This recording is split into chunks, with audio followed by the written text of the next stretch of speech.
আসসালামু আলাইকুম সবাইকে। এই ভিডিও টিউটোরিয়াল থেকে সরাসরি আমরা সি প্লাস প্লাস এর কোড করা শুরু করব। তো আপনারা আমার সঙ্গে সঙ্গে কোড বক্সটা ওপেন করে নেবেন এবং সি প্লাস প্লাস এর সিনট্যাক্স কিভাবে তৈরি করতে হয়, সি প্লাস প্লাস কিভাবে লিখতে হয় কোডগুলোকে, সেই বিষয়টা নিয়ে আমি জাস্ট আপনাদের সঙ্গে একটু আলোচনা করতে চাই। তো আপনাদের সূচনামূলক কথা অবশ্যই ভালো লাগে না, সেজন্য আমি জাস্ট আপনাদের সঙ্গে একটু আলোচনা করতে চাই যে সি প্লাস প্লাস এর সিনট্যাক্সটা আসলে কিভাবে কাজ করে থাকে। তো আপনাদের অবশ্যই বিষয়টা জানা উচিত, আমি যেটা মনে করি।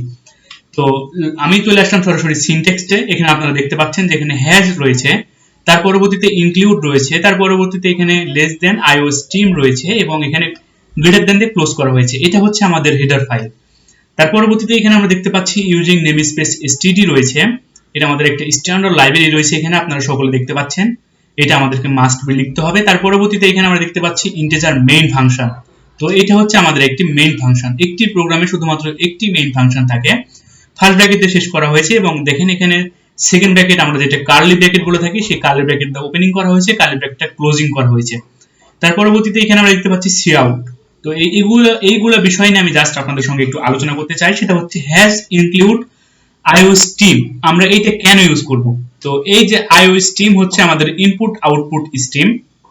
আমি বাংলা দিয়ে আপনাদের বোঝার সুবিধার্থে এটা লিখে রেখেছি। হ্যাশ ইনক্লুড হচ্ছে আমাদের একটি হেডার ফাইল। হ্যাশ ইনক্লুড আইও স্ট্রিম হচ্ছে আমাদের একটি হেডার ফাইল। তো হেডার ফাইল প্রত্যেক প্রোগ্রামিং এর প্রায় কম বেশি থাকে। তো এই হেডার ফাইলগুলো আমাদেরকে ডিক্লেয়ার করতে হবে আগে থেকে। যারা যারা আমার সি প্রোগ্রামিং এর টিউটোরিয়াল গুলো দেখে এসেছেন, তখন আমরা কি লিখতাম হ্যাশ ইনক্লুড stdio.h। ঠিক আমাদের এইখানেও হেডার ফাইলটা লিখতে হবে কি আইও স্ট্রিম ডট, এখানে h নাই, শুধুমাত্র আইও স্ট্রিম লিখতে হবে আমাদেরকে।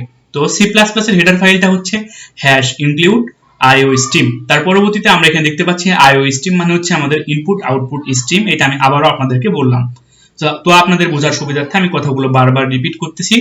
তো এখানে আমি যেটা লিখে রেখেছি সেটা হচ্ছে আমাদের হেডার ফাইলে যে ইনপুট আউটপুট যেমন সি আউট, সিন, এই সমস্ত কমান্ড গুলো রয়েছে আমাদের এই আইও স্ট্রিমের মধ্যে। তো যখন আমরা প্রোগ্রামিং করা শুরু করব, সি আউট কি কাজ করে আমি একটু পরে আপনাদের সঙ্গে আলোচনা করতেছি। তো সি আউট নামক যে সমস্ত গুলো রয়েছে কমান্ড, সেগুলো হচ্ছে আমাদের এই আইও স্ট্রিমের মধ্যে রয়েছে।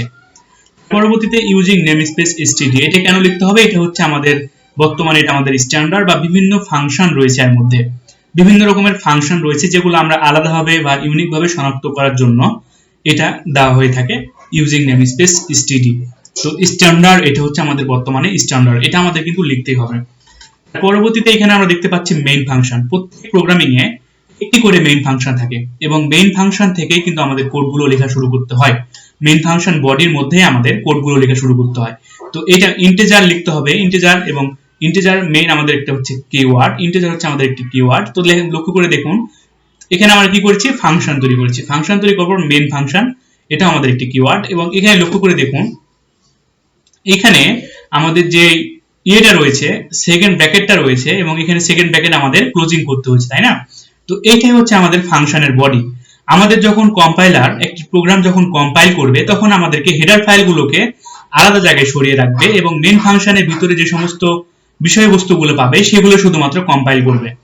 তো আমাদের প্রোগ্রাম, আমি এটাই জাস্ট কিছু আপনাদেরকে বলে রাখি, আমাদের যখন ফাংশনটা যখন পেয়ে যাবে এখানে মেইন ফাংশন কম্পাইলার, তার ভিতরে যা যা পাবে সেগুলোকে শুধুমাত্র সে এক্সিকিউট করবে। আর আমাদের একটি প্রোগ্রামে একটি মাত্র শুধুমাত্র মেইন ফাংশন থাকে। এখানে আমি আপনাদেরকে জাস্ট এইভাবে লিখতে হয় স্ট্রাকচারটা। তো আমি আপনাদেরকে জাস্ট লিখে রেখেছি, সেটা দেখুন হ্যাজ ইনক্লুড আইওস্টিএম।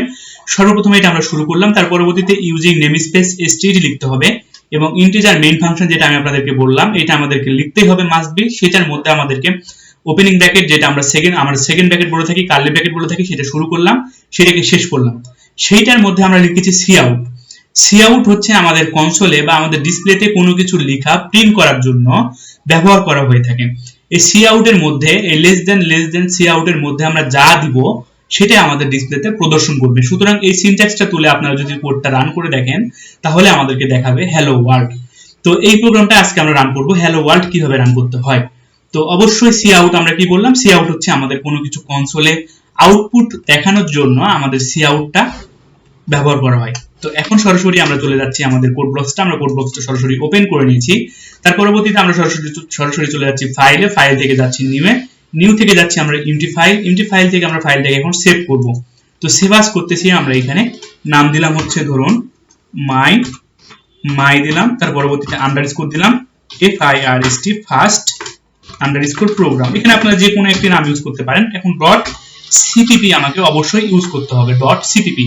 এখন আমি এখান থেকে সেভ করে নিচ্ছি, তো সেভ আস করে ফেললাম। তো এখন আমি এটা একটু আপনাদের বোঝার সুবিধার্থে জাস্ট বড় করে নিলাম। এখন আমাকে যেটা করতে হবে, হ্যাশ ইনক্লুড, আমাকে হেডার ফাইল ডিক্লেয়ার করতে হবে। তো ইনক্লুড IOSTREM আমরা লিখে ফেললাম। এটা আমাদের হেডার ফাইল ডিক্লেয়ার করা হয়ে গেল। তো এমটা আমাকে অবশ্যই লিখতে হবে। এটা হচ্ছে আমাদের হেডার ফাইল। হেডার ফাইল লেখার পর আমাদের কি করতে হবে, হেডার ফাইল লেখার পর এখন আমাদেরকে লিখতে হবে using space name space std লিখতে হবে। তো অবশ্যই এখানে আমাকে একটা সেমিকোলন ইউজ করতে হবে। তো এটা আমরা লিখে ফেললাম। তো এটা কিন্তু আমাদের স্ট্যান্ডার্ড, এটা আমাদের কিন্তু লিখতে হবে। এটা আমরা লিখে ফেললাম, দুইটি কাজ আমাদের শেষ। এখন আমাদের যেটি রয়েছে সেটা হচ্ছে আমাদের মেইন ফাংশন। আমি কি বললাম, প্রত্যেকটি প্রোগ্রাম মেইন ফাংশন থেকে কি করে, রান করে থাকে। তো এই যে আমাদের মেইন ফাংশন, এটা মেইন ফাংশনের স্ট্রাকচারটা আমরা রেডি করে ফেললাম। আপনারা আমার সঙ্গে সঙ্গে জাস্ট এই স্ট্রাকচারটা রেডি করে ফেলবেন। তো ইন্টিজার মেইন আমাদের যখন কম্পাইলার যখন আমাদের এক্সিকিউট করবে, এই ইন্টিজার মেইনের মধ্যে যা যা পাবে সেগুলোকে সে কি করবে, এক্সিকিউট করবে। বা এখানে আমাদের যে কাজগুলো করবে, এই ফাইলটাকে আমাদের একটা আলাদা জায়গায় সরিয়ে রাখবে, এটা টেম্পোরারি ভাবে স্টোর করে রাখবে। তার পরবর্তীতে এইগুলো যেখান থেকে পাবে সেগুলোকে আমাদের কি করবে, সে আমাদের এক্সিকিউট করবে। তো মেইন ফাংশনের মধ্যে এখন আমরা যা লিখবো সেটাই আমাদের প্রদর্শন করবে। এর পরবর্তীতে আমরা কি বললাম, সি আউটের কাজ কি, আমাদের কনসোলে কোনো কিছু প্রদর্শন করার জন্য সি আউট আমরা ইউজ করে থাকি। তো সি আউট লিখলাম, তার পরবর্তীতে আমাকে লেস দেন ডবল ইউজ করতে হবে এবং এখানে আমাকে ডবল কোটেশন দিতে হবে। ডবল কোটেশন দেওয়ার পর আমাকে অবশ্যই সেমিকোলন দিয়ে শেষ করতে হবে। তো যখনই আপনারা কোনো কিছু লিখবেন, লেখার পর আপনাকে কিন্তু সেমিকোলন দিয়ে শেষ করতে হবে। মেইন ফাংশন এখানে কিন্তু সেমিকোলন হবে না, এটা সবসময় মাথায় রাখবেন। তো সেমিকোলন দিয়ে কিন্তু আমরা এটা শেষ করলাম। তো সি আউটের মধ্যে এখন আমরা কিছু লিখতে চাই, এই ডবল কোটেশনের মধ্যে আমরা যা লিখবো সেটাই কিন্তু আমাদের এখন শো করবে। তো এখন এখানে লিখতেছি আমরা হ্যালো ওয়ার্ল্ড, যেটা সব প্রোগ্রামাররাই আমরা করে থাকি, হ্যালো ওয়ার্ল্ড রান করে থাকি। তো হ্যালো ওয়ার্ল্ড লিখলাম, সি আউটের মধ্যে আমরা যেটা লিখেছি সেটাই এখন আমাদেরকে হ্যালো ওয়ার্ল্ড প্রিন্ট করে দেখাবে, তাই না? তো এই কাজটা এখানে আমরা করে ফেললাম। এই সি আউটটা আমাদের কোথায় রয়েছে, এই সি আউটটা আমাদের IOSTream এই ফাংশনের মধ্যে রয়েছে। তো এই হেডার ফাইলের মধ্যে আমাদের কিন্তু এই সি আউটটা রয়েছে, এই হেডার ফাইলের মধ্যে আমাদের সি আউটটা রয়েছে। তো এখন যদি আমরা রান করে দেখি, তাহলে বিল্ড এন্ড রান করে দিচ্ছি আমরা সরাসরি। তাহলে দেখেন আমাদের এটা হ্যালো ওয়ার্ল্ড রান করেছে, সঠিকভাবে সম্পূর্ণ হয়েছে। তো এখানে বাদ বাকি দেখাচ্ছে যে কত টাইম লাগলো, এক্সিকিউশন টাইম কতখানি, এগুলো আমাদেরকে দেখাচ্ছে, এগুলো কোনো দরকার নেই। জাস্ট আমাদেরকে আউটপুটটা দেখিয়েছি কিনা সেটা আপনারা এখানে দেখতে পাবেন। তো এই যে হ্যালো ওয়ার্ল্ড আমরা দেখলাম, এখন আমরা দেখবো হচ্ছে হ্যালো বাংলাদেশ। তো জাস্ট এখান থেকে আমরা ওয়ার্ল্ডটা কেটে দিলাম, এখন আমরা এখানে বাংলাদেশ দিয়ে দিচ্ছি আপনাদের বোঝার সুবিধার্থে। হ্যালো বাংলাদেশ, কন্ট্রোল এইচ দিয়ে সেভ করে নিলাম। তার পরবর্তীতে আমরা যদি রিফ্রেশ করি, বিল্ড এন্ড রান করে ফেললাম, তাহলে দেখেন আমার এটা হ্যালো বাংলাদেশ আমাকে সঠিকভাবে দেখিয়েছে। তো আশা করি কিভাবে কোন ফাংশন কোথায় কিভাবে কি কাজ করতেছে এবং কোথায় কি কাজ করলো সেটা আশা করি আপনারা সকলে বুঝতে পেরেছেন। আপনাদের বোঝার সুবিধার্থে আমি আরো একবার শর্টকাট ভাবে রিভিউ দিয়ে নিচ্ছি। এটা হচ্ছে আমাদের হেডার ফাইল, তার পরবর্তীতে আমরা ইউজিং নেমস্পেস std লিখলাম, তার পরবর্তীতে আমরা যে কাজটা করলাম আমাদের মেইন ফাংশনের বডির মধ্যে আমাদের যেটা করলাম সেটা হচ্ছে মেইন ফাংশন লিখলাম, ইন্টিজার মেইন ফাংশন। এটা হচ্ছে আমাদের কিওয়ার্ড, এই কিওয়ার্ডের সাথে আমরা মেইন ফাংশন লিখলাম। তার পরবর্তীতে সেকেন্ড ব্র্যাকেট ওপেনিং করলাম, সেকেন্ড ব্র্যাকেট ক্লোজিং করলাম। তো ক্লোজিং করার পর এখানে আমরা জাস্ট লিখলাম সি আউট। এই সি আউট দ্বারা কি করলো, এই সি আউটের কি করলো, আমাদের সি আউটের মধ্যে যেগুলো আমরা লিখবো সেগুলো আমাদের ডিসপ্লেতে সে প্রদর্শন করবে। তো এই সি আউটটা কার মধ্যে রয়েছে, সি আউটটা আমাদের IOSTream এর মধ্যে রয়েছে, এই হেডার ফাইলের মধ্যে এই কমান্ডটি রয়েছে। তো আজকে ভিডিও টিউটোরিয়ালটি পর্যন্ত, দেখা হবে নেক্সট ভিডিও টিউটোরিয়ালে। ধন্যবাদ সকলকে, আল্লাহ হাফেজ।